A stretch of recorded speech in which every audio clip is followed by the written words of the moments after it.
السلام علیکم دوستانو، اصغر افغان په یو نوي لیګ کې لوبیږي. د افغانستان کرکټ ملي لوبډلې پخوانی لوبډلمشر او توپخونکی اصغر افغان د لیجنډز کرکټ لیګ په دویم پړاو کې هم لوبیږي. د لیجنډز کرکټ لیګ رسمي فیسبوک پاڼې لخوا اعلان شوی دی چې اصغر افغان د دوی سره لوبېدل تایید کړي دي.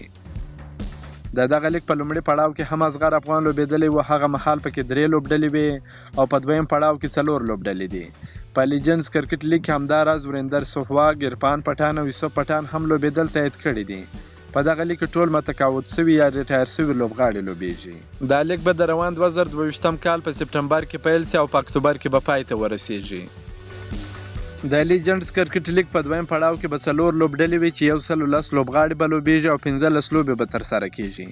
همداراز دا ځل د اتلې لوبډلې ته لویه جایزه هم په پام کې نیول شوې ده. که مو دا ویډیو خوښه شوې ویډیو در سره لایک کړئ، که په دې چینل کې نوی یاست افغان خوشحال یوټیوب چینل هم در سره سبسکرایب کړئ. د نور تازه معلوماتو لپاره هم زموږ سره اوسئ. تر بلې ویډیو پورې د الله په امان.